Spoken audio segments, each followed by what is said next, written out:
KCL മൂന്നാം season ഗംഭീരമായി തുടങ്ങി, മത്സരങ്ങൾ പൊടി പൊടിക്കുകയാണ്.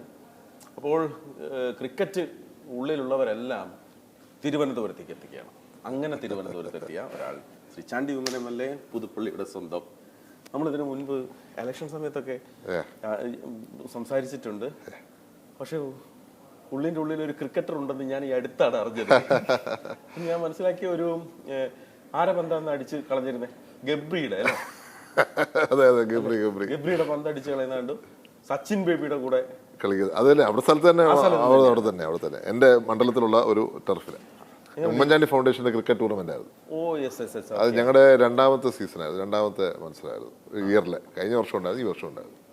ക്രിക്കറ്റ് ഞാൻ അത് മാത്രമല്ല, ഒരു IPL ഫൈനൽ മത്സരം കാണാൻ മുംബൈയിൽ ഞാൻ കണ്ടിട്ടുണ്ട് വർഷങ്ങൾക്ക് മുൻപ്. ഞാനത് IPL first session Dhirubhai Ambani സ്റ്റേഡിയത്തിൽ ഞാൻ പോയിരുന്നുണ്ട്.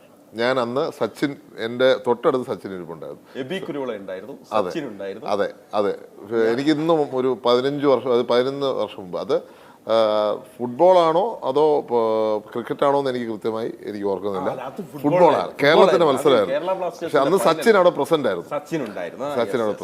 അപ്പം ഞങ്ങൾക്ക് അദ്ദേഹത്തിന്റെ വേദിക്ക് അടുത്ത് തന്നെ സ്ഥലം കിട്ടിയത് ഞാൻ ഓർക്കും. ഞാൻ കയറി പോകുന്ന സമയത്ത് കണ്ടിട്ടുണ്ട് ഫൈനൽ മത്സരം, ആദ്യത്തെ ഫൈനൽ കേരള ബ്ലാസ്റ്റേഴ്സ്. അത് മുഹമ്മദ് റഫീഖിന്റെ ഒരു ഹെഡർ ഗോളിൽ നമ്മൾ തോറ്റു. അതൊരു അവസാന നിമിഷം തോറ്റേ, അതൊരു ഗോളി, ജസ്റ്റ് മിസ്സായി. ഓക്കെ, അപ്പോൾ നമ്മൾ ഫുട്ബോൾ അല്ല വിഷയം, പക്ഷെ ക്രിക്കറ്റ് ആണ്. പക്ഷെ ഞാൻ ചോദിക്കാൻ കാരണം, ഈ കായിക മത്സരങ്ങൾ പ്രത്യേകിച്ച് ഫുട്ബോൾ സമയത്ത് നമ്മൾ ഇരുന്നിട്ടുണ്ട്. അർജന്റീനയുടെ ജേഴ്സി ഇട്ടിട്ട് ഈ ലോകകപ്പിൽ ഇരുന്ന് ഫുട്ബോളും ക്രിക്കറ്റും ഒക്കെ ചെറുപ്പം തൊട്ടേ ഉള്ളിൻ്റെ ഉള്ളിൽ ഇങ്ങനെ അലിഞ്ഞു ചേർന്നതാണോ? അതെ, ഞാൻ ചെറുപ്പം തൊട്ട് പ്രത്യേകിച്ച് ഇന്ത്യയുടെ കളികൾ എന്നെ സംബന്ധിച്ച് വലിയ ഒരു സന്തോഷം നൽകിയ കാര്യമാണ്. അപ്പം ഇന്ത്യയുടെ ക്രിക്കറ്റ് മത്സരം കീനായിട്ട് വാച്ച് ചെയ്യായിരുന്നു. സാഫ് ഗെയിംസിൻ്റെ കപ്പുണ്ടായിരുന്നു, അത് ഇന്ത്യ ജയിക്കുന്ന സന്തോഷം. ബാക്കി പരാജയപ്പെടുമ്പോഴും അതങ്ങനെ ജയിക്കുന്ന കാണുമ്പോൾ സന്തോഷമായിരുന്നു. തീർച്ചയായിട്ടും ഇന്ത്യയുടെ പ്രോഗ്രസ് സ്പോർട്സിനെ അടിസ്ഥാനമാക്കിയിട്ടുള്ളതാണ് ഞാൻ ഇന്നും വിശ്വസിക്കുന്നു. ക്രിക്കറ്റ് എപ്പോഴാണ് അല്ല, ക്രിക്കറ്റ് എൻ്റെ ചെറുപ്പത്തിലെ ഏറ്റവും ഇഷ്ടമുള്ള ഗെയിമാണ്. ഞാൻ 2007 ശേഷമാണ് എനിക്ക് അത്രയും ടൈം കിട്ടാത്തതുകൊണ്ട് ഞാൻ ഫോളോ ചെയ്യാത്തത്. ഇപ്പം പിന്നെ ഞാൻ പതുക്കെ ഫോളോ ചെയ്യുന്നുണ്ട്. അപ്പോൾ ഭയങ്കര ഒരു എന്താ പറയുക, നമുക്ക് ഭയങ്കര സ്പിരിറ്റ് നൽകുന്ന ഒരു സാധനമാണ്. ഞങ്ങളൊക്കെ പോലെ തന്നെ ഈ സച്ചിൻ ഔട്ടായി പിന്നെ കളി നിർത്തും, TV ഓഫ് ചെയ്യും. കാരണം ജയിക്കത്തില്ല എന്നൊരു വിശ്വാസമായിരുന്നു. ആക്ച്വലി റിയാലിറ്റി ആയിരുന്നു. സച്ചിൻ പുറത്താ പോയിട്ട് നമ്മുടെ ഒരു കോൺഫിഡൻസ് പോയി. കുറെ നാളുകൾ 2013 സച്ചിൻ റിട്ടയർ ചെയ്തതിനു ശേഷം പലരും പറഞ്ഞു സച്ചിൻ ഇല്ലാത്ത കളി ഞങ്ങൾ കാണുന്നില്ല എന്ന് പറഞ്ഞു. ക്രിക്കറ്റിൽ നിന്ന് പോയ ആളുകളുണ്ട് പലരും. അങ്ങനെയൊക്കെ ഒരു വിഷമം ഉണ്ടായിരുന്നു. തീർച്ചയായിട്ടും സച്ചിൻ ഒക്കെ പോയപ്പോൾ നമുക്കൊരു എൻ്റെ ഒരു ഇത് പോയി, ആ ഒരു ഫീൽ ഉണ്ടായിരുന്നില്ല. അത് അവസാനിച്ചു. ഇപ്പം പക്ഷേ ചാണ്ടി ഉമ്മൻ തിരിച്ച് ക്രിക്കറ്റിലേക്ക് വളരെ സജീവമായിട്ട് കാണാനും പ്രോത്സാഹിപ്പിക്കാനും വരുന്നുണ്ട്. തീർച്ചയായിട്ടും കാണുന്നതിനെക്കാട്ടി കൂടുതൽ പ്രോത്സാഹനമാണ്. കാരണം സമയം പരിമിതിയുണ്ട്. പക്ഷേ നമുക്ക് പൂർണ്ണ വിശ്വാസമാണ് നമ്മൾ കേരളത്തിൽ നിന്ന് കൂടുതൽ താരങ്ങൾ ഉയർന്നു വരും. വീട്ടിൽ നിന്ന് ഈ ക്രിക്കറ്റ് കാണുന്ന സമയത്തൊക്കെ എന്തായിരുന്നു ഒരു റിയാക്ഷൻ വീട്ടുകാരുടെ? അപ്പയ്ക്ക് ഒരു റിയാക്ഷൻ കൊടുക്കാൻ സമയമില്ല. അമ്മ പിന്നെ ഓഫ് ചെയ്യുകയായിരുന്നു. കുഴപ്പമില്ല. ടെസ്റ്റും അന്ന് പക്ഷേ ടെസ്റ്റ് ഇച്ചിരി പോപ്പുലർ ആയിരുന്നു. ഞാൻ ടെസ്റ്റ് ഫുള്ളിരുന്ന് കാണുമായിരുന്നു. മുൻചാണ്ടി സാർ അന്ന് ബാറ്റൊക്കെ വാങ്ങിച്ചു തന്നിട്ടുണ്ടോ ചെറുപ്പത്തിൽ കളിക്കാനൊക്കെ? അപ്പോൾ പിന്നെ ആ വഴി തിരിഞ്ഞു നോക്കിയിട്ടില്ല, സമയം കിട്ടുന്നില്ലായിരുന്നു. അതെ.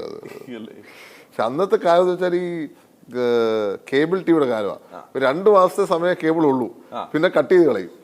പിന്നെ കാത്തിരിപ്പ് അടുത്ത മിഡ്സമ്മർ വെക്കേഷൻസിന്. അതൊരു രസമായിരുന്നു. പക്ഷെ ഇന്ന് അങ്ങനെ കൊണ്ട് എന്തായാലും ബാറ്റ് കളിച്ചിട്ടുണ്ടാവില്ല. ഓലകൊണ്ട് കളിച്ചിട്ടുണ്ട്, വളരെ വിരളം. എന്താ പറയാ, തെങ്ങിന്റെ ഇത് വെച്ച് ബാറ്റ് ഉണ്ടാക്കി കളിച്ചിട്ടുണ്ട്. ഉമ്മൻചാണ്ടി സാറിന്റെ മോനും അങ്ങനെ ബാറ്റ് വാങ്ങിച്ച് കളിച്ചല്ല, അങ്ങനെ കളിച്ചിട്ടുണ്ട്. 2 തരത്തിലും കളിച്ചിട്ടുണ്ട്. വിക്കറ്റ് വെച്ച് കളിച്ചിട്ടുണ്ട്. ഞങ്ങളുടെ കാർഷെഡ് ആയിരുന്നു മെയിൻ ഇവന്റ്. പിന്നെ കാർഷെഡ് ഫ്രണ്ടിലുള്ള ഒരു L ഷേപ്പ് റോഡുണ്ട്, അവിടെ കളിക്കുമായിരുന്നു. എന്തുകൊണ്ടാണ് ഒരു പ്രൊഫഷണൽ ക്രിക്കറ്റർ ആവണ്ട, അല്ലെങ്കിൽ എനിക്ക് അതിലേക്കല്ല, എനിക്ക് രാഷ്ട്രീയമാണ് എന്ന്? എനിക്ക് ക്രിക്കറ്റ് ഇഷ്ടമാണെന്ന് വെച്ച് ക്രിക്കറ്റർ ആവണമെന്നുണ്ടോ? അല്ല, ആഗ്രഹം ഉണ്ടായിരുന്നില്ലേ? അവരൊക്കെ കളിക്കുന്നത് കാണുമ്പോൾ സച്ചിന്റെ ഒരു സ്ട്രൈറ്റ് ഡ്രൈവ് കാണുമ്പോൾ നമുക്കൊരു ഫെസിലിറ്റി ഇവിടെ ഇല്ലല്ലോ. ഞാൻ അതുകൊണ്ടാണ് ഞാനിപ്പോൾ ഒരു ക്രിക്കറ്റ് സ്റ്റേഡിയം വരണം, ക്രിക്കറ്റ് ഫെസിലിറ്റീസ് ഉണ്ടാവണം എന്നുള്ളതിന്റെ ആഗ്രഹം. എൻ്റെ എക്സ്പീരിയൻസ് ചെയ്യുന്നത്, എനിക്ക് കളിക്കണം എന്നുള്ളൊരു ആഗ്രഹം ഉണ്ടെങ്കിലും അതിന് ഓപ്പർച്യൂണിറ്റീസ് ഇല്ല, വെന്യൂസ് ഇല്ല. ഇന്ന് പിള്ളേർക്ക് വെന്യൂസ് ഉണ്ടാക്കി കൊടുക്കാനുള്ള ഉത്തരവാദിത്വം നമുക്കാണ്. അതിനാണ് നമ്മൾ ഫോക്കസ് ചെയ്തത്. ചാണ്ടി ഉമ്മൻ പുതുപ്പള്ളിയിൽ ഒരു സ്റ്റേഡിയം വരും എന്നൊരു വെല്ലുവിളി പോലെ നടത്തിയിട്ട്, ഉറച്ച ശബ്ദത്തിൽ ഞാൻ അവിടുത്തെ MLA ആണല്ലോ. അപ്പൊ എന്റെ ഉത്തരവാദിത്തമാണ് അവിടെ ഒരു ഫെസിലിറ്റി കൊണ്ടുവരിക എന്നുള്ളത്. നടത്തിയിരിക്കും. അതിനൊരു ഒരു ഒരു ടൈമർ കൗണ്ട് ഡൗൺ ഞാൻ തുടങ്ങിയതാണ്, പക്ഷേ ഒഫീഷ്യലി വെച്ചിട്ടില്ല, നടത്തിയിരിക്കും. അത് എനിക്ക് ഉറപ്പിച്ച് പറയാൻ പറ്റുന്ന കാര്യം. പുതുപ്പള്ളി മണ്ഡലത്തിൽ എവിടെയെങ്കിലും ഒരു ക്രിക്കറ്റ് സ്റ്റേഡിയം വരും. പുതുപ്പള്ളിയിൽ ഒരു ക്രിക്കറ്റ് സ്റ്റേഡിയം വന്നിരിക്കും. മാത്രമല്ല താരങ്ങൾ വരും, ലോകോത്തര താരങ്ങൾ വരും. ഫുട്ബോൾ സ്റ്റേഡിയം വന്നിരിക്കും. ഫുൾ കോൺഫിഡൻസിലാണ് ഞാൻ പറയുന്നത്. ഞാൻ ഇലക്ഷന് പറഞ്ഞിട്ടില്ലല്ലോ ഈ കാര്യം. ഞാൻ ഇലക്ഷൻ പറഞ്ഞിട്ടില്ല. ഇലക്ഷന് ശേഷം പറഞ്ഞ കാര്യമാണ്.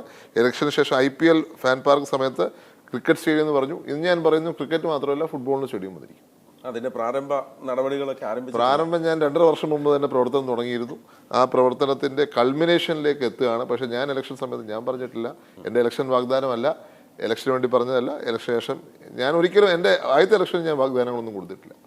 പുതുപ്പള്ളിയിൽ ഒരു ക്രിക്കറ്റ് സ്റ്റേഡിയം വന്നാൽ അല്ലെങ്കിൽ ഒരു ഫുട്ബോൾ മൈതാനം വന്നാൽ കായികപരമായിട്ട് അവിടെ എന്തൊക്കെ മാറ്റങ്ങളാണ് താങ്കൾ പ്രതീക്ഷിക്കുന്നത്? അല്ല, തീർച്ചയായിട്ടും നമ്മുടെ ലക്ഷ്യം എന്ന് വെച്ചാൽ, എൻ്റെ ഒരു പ്രധാനപ്പെട്ട ഒരു കാര്യം എൻ്റെ ഫാദറിന് ഒരു സ്മാരകമാണ്. എന്താണ് ആ സ്മാരകം? ആ സ്മാരകം എന്ന് പറഞ്ഞാൽ ജീവിക്കുന്ന സ്മാരകം ഉണ്ടാക്കുമെന്ന് ഞാൻ പറഞ്ഞിരുന്നു. ഇത് എന്നെ സംബന്ധിച്ച് ഇവിടെ നിന്ന് ലോകോത്തര താരങ്ങൾ ഫുട്ബോളിലും ക്രിക്കറ്റിലും പോകുമ്പോൾ അതെന്നെ സംബന്ധിച്ച് ഇന്ത്യക്ക് അഭിമാനം, രാജ്യത്തിനും സംസ്ഥാനത്തിനും അഭിമാനം. അപ്പോൾ ഞാൻ പറഞ്ഞ ഈ സ്മാരകം അതാണ്. ഈ നാടിന് ചെയ്യാൻ പറ്റുന്ന ഏറ്റവും നല്ല കാര്യം കുട്ടികളെ സ്പോർട്സിൻ്റെ ഫീൽഡിലേക്ക് കൊണ്ടുവന്ന് അവരെ പ്രോത്സാഹനം കൊടുക്കുക എന്നതാണ്.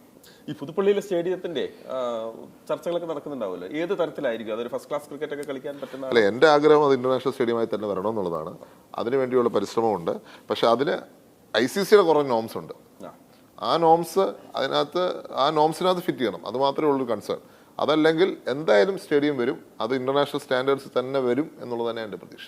KCLലേക്ക് വന്നാലേ, ഞാൻ ഇതിനു ആലപ്പിയുടെ ക്യാമ്പിൽ അവരെ കണ്ടതും ക്രിക്കറ്റ് കളിക്കുന്നതൊക്കെ നമ്മൾ കാണുന്നുണ്ട്. KCL ഇന്ന് മൈതാനത്ത് വന്ന സമയത്ത് എന്ത് തോന്നി? ഇത് കുറെ കൂടി നേരത്തെ നമ്മുടെ സംസ്ഥാനത്ത് ക്വാളിറ്റി ഇല്ലാഞ്ഞിട്ടല്ല, നമുക്കതിൻ്റെ ഫോക്കസ് ഇല്ല, ട്രെയിനിങ് ഇല്ല. ഇന്ന് വളരെ നല്ലൊരു കാര്യം KCL ചെയ്തിരിക്കുന്നു. അഭിനന്ദനങ്ങൾ.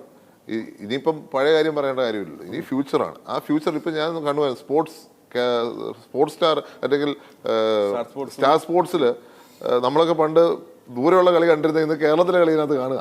അപ്പോൾ അതൊരു അത്ഭുതമായിട്ടാണ് എനിക്ക് തോന്നിയത്. അപ്പം തീർച്ചയായിട്ടും നമ്മുടെ കുട്ടികൾക്ക് നല്ലൊരു എക്സ്പോഷർ കൊടുക്കുവാൻ KCL സാധിച്ചു. പ്രത്യേക അഭിനന്ദനങ്ങൾ അവർക്ക് കൊടുക്കും. സഞ്ജു സാംസൺ, വിഘ്നേഷ് പുത്തൂർ, ബേസിൽ തമ്പി, അങ്ങനെ വിരലിലെണ്ണാവുന്ന താരങ്ങളാണ് ഒരു പക്ഷേ IPL കളിച്ചിട്ടുള്ളത്. അതിനപ്പുറത്ത് ഇന്ത്യൻ താരങ്ങളെ വളരെ ചുരുക്കം ആളുകളാണുള്ളത്, ശ്രീശാന്ത് ഉൾപ്പെടെയുള്ള ആളുകൾ.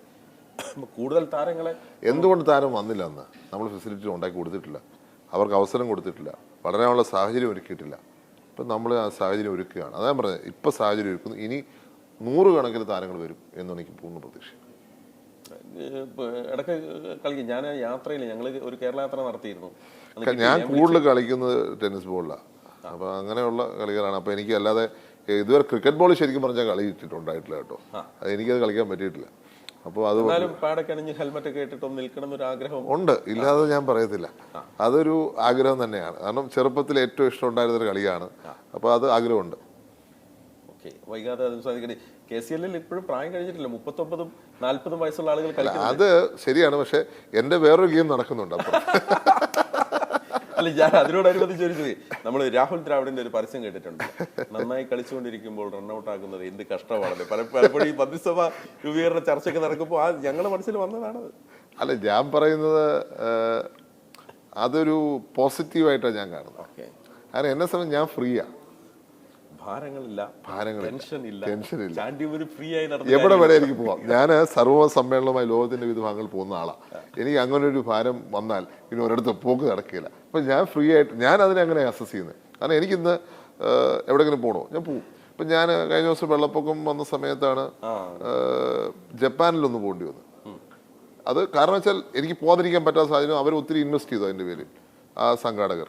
അപ്പോൾ പോകാതിരിക്കാനും പറ്റത്തില്ല. പക്ഷേ ഇവിടെ സാഹചര്യത്തിൽ മാറിയിരിക്കാനും മേല. 2 മണിക്കൂറത്തേക്കാണ് ഞാൻ പോയി തിരിച്ചു വന്നത്. പോയി ഹോട്ടലിൽ പോയി പരിപാടി നടത്തി തിരിച്ചു വന്നു. പക്ഷേ ചാണ്ടി സൈക്കിൾ ചവിട്ടുന്നതാണ് നമുക്ക് കാഴ്ചയിൽ വളരെ കാരണം ഈ ഫിസിക്കലി നമ്മൾ എപ്പോഴും ഫിറ്റ് ആയിരിക്കും. അത് സമ്മതിച്ചു. അത് ഏറ്റവും നല്ല സൈക്കിളാണ്. അതുകൊണ്ട് അടുത്തൊരു തീരുമാനം കൂടെ ഉണ്ട് എനിക്ക്.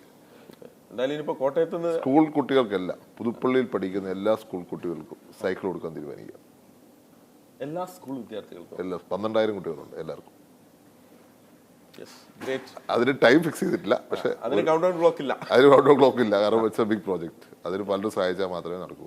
അതും സ്റ്റാർട്ട് ചെയ്യാൻ പോവാണ്. സ്റ്റാർട്ട് ചെയ്യും. ഷാത്യന്തികമായ ലക്ഷ്യം പുതുപ്പള്ളിയിൽ ഒരു ക്രിക്കറ്റ് മൈതാനം വളരെ പെട്ടെന്ന് വരിക എന്നുള്ളത്. ക്രിക്കറ്റ് മൈതാനത്തിനോടൊപ്പം തന്നെ ഒരു സ്പോർട്ടിംഗ് കൾച്ചർ ഉണ്ടാവുക, അത്ലറ്റ്സ് ഉണ്ടാവുക.